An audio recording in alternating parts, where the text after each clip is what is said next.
Hello friends, welcome to VK24 study zone. इस video में बात करेंगे 5 फरवरी 2019 के करंट अफेयर्स के बारे में। तो चलिए शुरुआत करते हैं आज की करंट अफेयर्स वीडियो में। आपको बता दूं कि इस वीडियो का डिटेल PDF का लिंक मैंने डिस्क्रिप्शन में दिया हुआ है, तो आप लोग आज की PDF भी डाउनलोड कर सकते हैं डिस्क्रिप्शन में दिए गए लिंक से। साथ ही साथ डेली करंट अफेयर्स देखने के लिए चैनल को सब्सक्राइब करना मत भूलिएगा। रोज़ रात में 12 बजे मैं करंट अफेयर्स की वीडियो अपलोड कर देता हूँ, तो रोज़ के रोज़ आप करंट अफेयर्स देख सकते हैं। और अगर आप चाहते हैं डेली करंट अफेयर्स की नोटिफिकेशन आप तक पहुँचती रहे तो बेल आइकन जरूर दबाइएगा, ताकि आपको हर वीडियो की नोटिफिकेशन टाइम टू टाइम मिलती रहे। ओके, और वीडियो पसंद आती है तो लाइक जरूर करिएगा। चलिए शुरुआत करते हैं। पहला क्वेश्चन लेते हैं अपना। हमारा पहला क्वेश्चन है करंट अफेयर का कि विश्व कैंसर दिवस कब मनाया जाता है। तो इसका सही आंसर है ऑप्शन बी वाला, यानी कि 4 फरवरी को। विश्व कैंसर दिवस हर साल 4 फरवरी को मनाया जाता है। क्यों मनाया जाता है, क्या है, ये सब चीज़ें मैं आपको बता देता हूँ। तो सबसे पहले तो इसके जो मनाने का जो रीज़न है, जो वजह है, वो ये है कि कैंसर के प्रति जो है लोगों को जागरूक करने के लिए हर साल ये दिवस मनाया जाता है 4 फरवरी को। 1999 में अंतर्राष्ट्रीय कैंसर नियंत्रण संघ ने स्विट्जरलैंड जिनेवा में पहली बार जो है विश्व कैंसर दिवस मनाया था। ओके, तो ये चीज़ आपको ध्यान होनी चाहिए। कैंसर एक बहुत ही गंभीर और कह सकते हैं लाइलाज तो नहीं कहूँगा मैं, लेकिन कह सकते हैं बहुत ज़्यादा गंभीर एक बीमारी है और जिसपे कि बहुत ज़्यादा खर्चा होता है। तो इसके लिए जो है सरकार भी कई योजनाएं चलाती है टाइम टू टाइम। और यहाँ पर से ये चीज़ें आपको पता होनी चाहिए कि वर्ष 2018 में जो रिपोर्ट आई थी, पूरे वर्ष का जो रिपोर्ट बनी थी, वो ये बनी थी कि करीब 1 करोड़ लोग, यानी कि 96 लाख से ज़्यादा लोग जो है कैंसर के कारण लोगों की मौत हो जाती है पूरी दुनिया में, जो कि एक बहुत बड़ा आंकड़ा है। ओके, तो ये चीज़ ध्यान होनी चाहिए। इस वर्ष के लिए इस दिवस की थीम क्या थी, तो ये एग्जाम में पूछा जा सकता है। तो इस वर्ष के लिए इस दिवस की थीम है I am and I will. Okay, I am and I will. याद रखिएगा कि हर साल नई थीम रखी जाती थी 2016 से पहले, लेकिन 2016 के बाद से हर जो एक थीम बनाई जाती है वो अगले 3 सालों के लिए बनाई जाती है। तो ये I am and I will जो इसका ये जो थीम है, ये 2019, 2020 और 2021 के लिए है, यानी कि 3 सालों के लिए होगी। ओके, तो बस यहाँ पर से सभी पॉइंट हैं जो आपके एग्जाम के लिए इंपॉर्टेंट होंगे, वो मुझे लगता है मैंने यहाँ पर क्लियर कर दिए हैं। फिर भी अगर आपको कोई डाउट होगा तो कमेंट करके मुझसे पूछ लीजिएगा।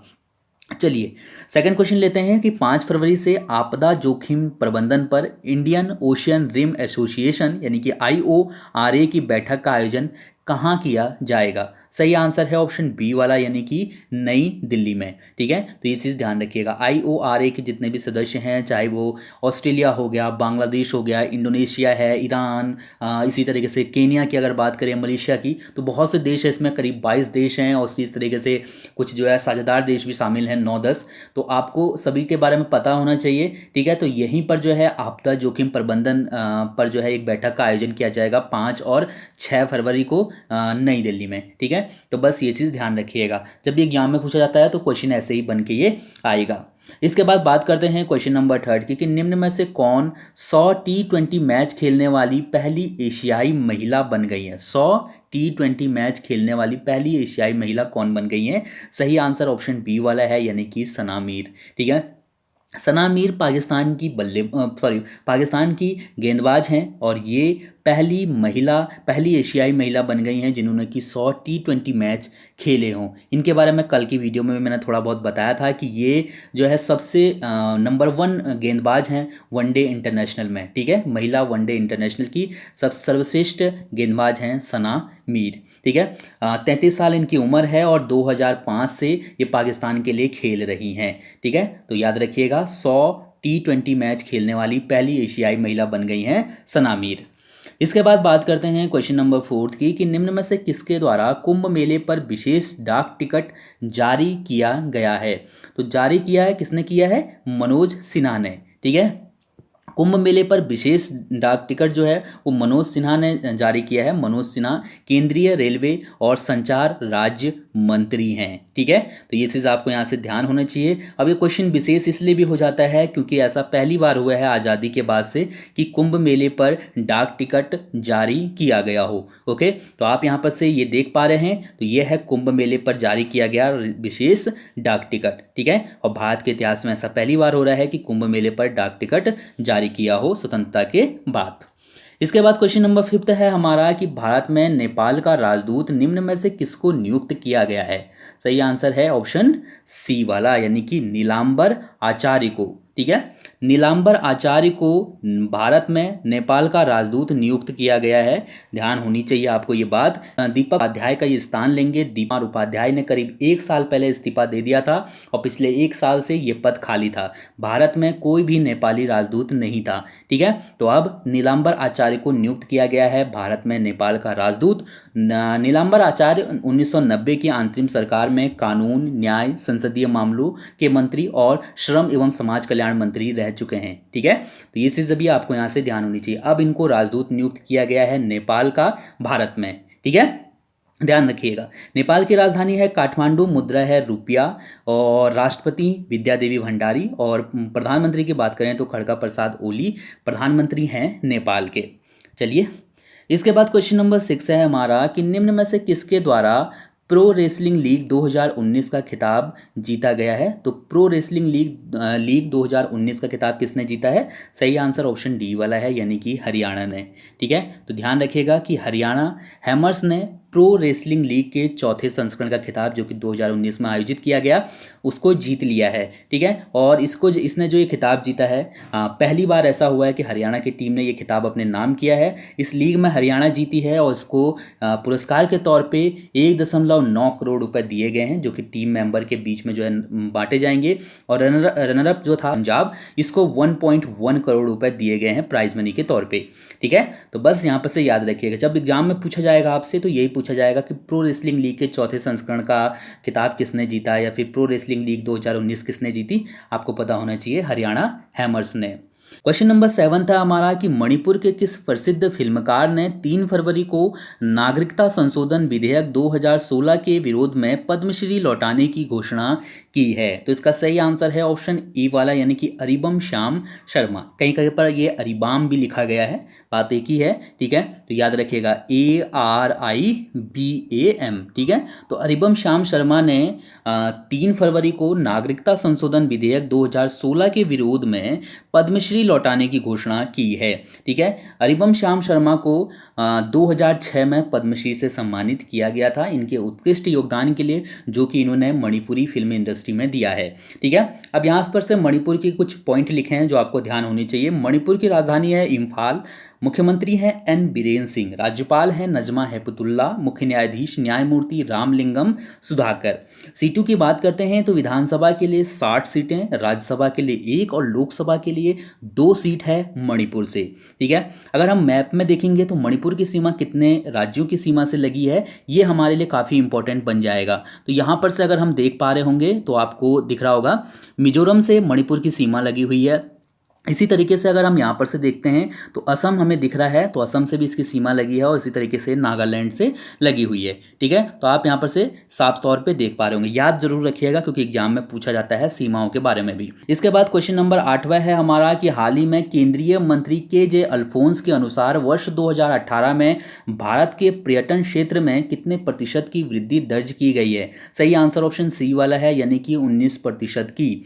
जो हमारे केंद्रीय मंत्री हैं KJ अल्फोंस, ये पर्यटन मंत्री हैं और इन्हीं के द्वारा वर्ष 2018 के लिए कहा गया है कि वर्ष 2018 में 19% की वृद्धि दर्ज की गई है पर्यटन में। साथ ही साथ इन्होंने बताया है कि 23 करोड़ 40 लाख डॉलर का राजस्व भी मिला है सरकार को पर्यटन के द्वारा। ठीक है, तो बस 2 पॉइंट लिखे हैं, दोनों के दोनों याद रखिएगा।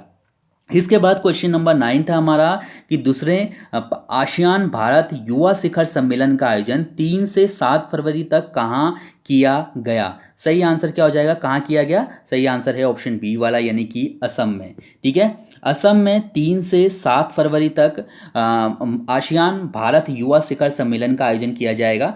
3 तारीख से शुरू हो चुका है, 7 फरवरी तक चलेगा। ठीक है, असम के गुवाहाटी में इसका आयोजन किया गया है। ये जो आयोजन है ये विदेश मंत्रालय और असम सरकार के सहयोग से इंडिया फाउंडेशन द्वारा किया जा रहा है। इस सम्मेलन का विषय क्या रखा गया है ये ध्यान रखिएगा, connectivity is the pathway to shared prosperity. ठीक है, तो ये चीज़ आपको यहाँ से जरूर पता होनी चाहिए कि इसकी थीम क्या थी, इसका विषय क्या था, जो ये आसियान भारत युवा शिखर सम्मेलन हुआ है 3 से 7 फरवरी तक असम में। ठीक है, तो ये ध्यान रखिएगा। असम की राजधानी है दिसपुर, जिले हैं 33, राज्यपाल हैं जगदीश मुखी, मुख्यमंत्री हैं सर्बानंद सोनोवाल। मुख्य न्यायाधीश की बात करें तो एएस बोपन्ना मुख्य न्यायाधीश हैं असम के। सीटों की बात करते हैं, विधानसभा के लिए 126 सीटें, राज्यसभा के लिए 7, लोकसभा के लिए 14 सीटें हैं असम से। साक्षरता दर है 78.19% और लिंगानुपात है 958। ठीक है, तो ये चीज़ यहाँ से ध्यान रखिएगा। असम के अगर बारे में बात करेंगे तो असम की सीमा कितने राज्यों की सीमा से लगी हुई है ये हमें जरूर पता होना चाहिए। तो हम यहाँ पर से स्पष्ट तौर पे देख पा रहे होंगे, पश्चिम बंगाल लगा हुआ है, यहाँ पर से देखेंगे तो मेघालय लगा है। इसी तरीके से अगर हम देखते हैं ऊपर की साइड से तो हमको अरुणाचल प्रदेश दिख रहा है और इस साइड से हमें दिख रहा है नागालैंड। ठीक है, तो ये सभी पॉइंट आप ध्यान रखिएगा और स्पष्ट तौर पे आपको यहाँ पर जो जितनी भी सीमाएं दिख रही हैं इनके बारे में आप जरूर याद रखिएगा। चलिए, क्वेश्चन नंबर 10वां है कि निम्न में से किस शरणार्थी ने हाल ही में ऑस्ट्रेलिया का शीर्ष साहित्य पुरस्कार जीता है। सही आंसर ऑप्शन ए वाला है, यानी कि बहरोज बुचानी। बहरोज बुचानी ने ऑस्ट्रेलिया का शीर्ष साहित्य पुरस्कार जीता है। क्या चीज़ है ये मैं आपको सब कुछ बताता हूँ। याद रखिएगा कि बुचानी ने यानी कि बहरोज बुचानी ने अपनी पूरी पुस्तक मोबाइल के जरिए लिखी और इस पुस्तक का नाम है no friend but the mountains. ठीक है, तो आपको पुस्तक का नाम याद होना चाहिए। हालांकि इन्होंने पहले फारसी भाषा में लिखा था, फिर बाद में इसको ट्रांसलेट किया गया। आप यहाँ पर देख पा रहे होंगे, ये है वो बुक जिसके लिए इनको पुरस्कार दिया गया है। प्राइज मनी के तौर पे इनको $72,390 का पुरस्कार मिला है। ठीक है, तो ये चीज़ जरूर ध्यान रखिएगा। और इनको जो है फिलहाल में हिरासत में लिया गया है पपुआ न्यू गुयाना में, अवैध तरीके से जो है घुसने के कारण इनको 2013 से जो है ये पपुआ न्यू गुयाना के मानस द्वीप में फंसे हुए हैं। ठीक है, तो ये चीज़ आपको यहाँ से पता होना चाहिए। अब बाकी इनके बारे में इंटरनेट में बहुत कुछ है, अगर आप पढ़ना चाहते हैं तो पढ़ सकते हैं वहाँ से।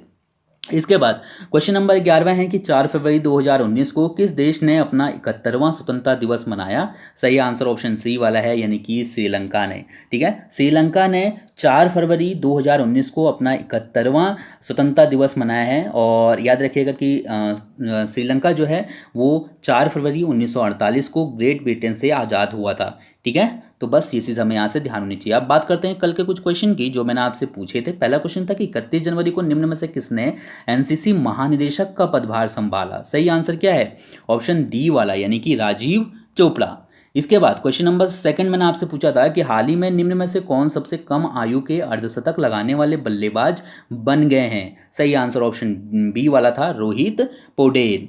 इसके बाद क्वेश्चन नंबर 3 था हमारा कि हड़प्पा का बंदरगाह शहर कौन सा है। सही आंसर ये भी बी वाला ही था, लोथल सही आंसर है। हड़प्पा का बंदरगाह शहर लोथल था। ठीक है, चलिए अब बात करते हैं आपके लिए आज कुछ प्रश्नों की जिनकी आंसर आपको कमेंट करके देने हैं। पहला क्वेश्चन आपके लिए है कि टिहरी बांध का निर्माण किस नदी पर किया गया है। कमेंट करके बताइएगा मुझे कि टिहरी बांध का निर्माण, टिहरी जो उत्तराखंड में स्थित है, ठीक है, उस बांध का निर्माण किस नदी पर किया गया है। इसके बाद सेकंड क्वेश्चन है हमारा कि निम्न में से किसे सीबीआई का नया निदेशक बनाया गया है। सही आंसर कमेंट करके बताइएगा, कल ही पढ़ रखा है। इसके अलावा थर्ड क्वेश्चन आपके लिए कि स्कर्वी रोग किस विटामिन की कमी के कारण होता है। ओके, तो सिंपली क्वेश्चन है, आंसर जरूर दीजिएगा और मुझे बताइएगा कि आपको वीडियो कैसी लगी। थैंक यू सो मच इस वीडियो को देखने के लिए, शेयर जरूर करिएगा। थैंक यू सो मच, आपका दिन शुभ हो, धन्यवाद।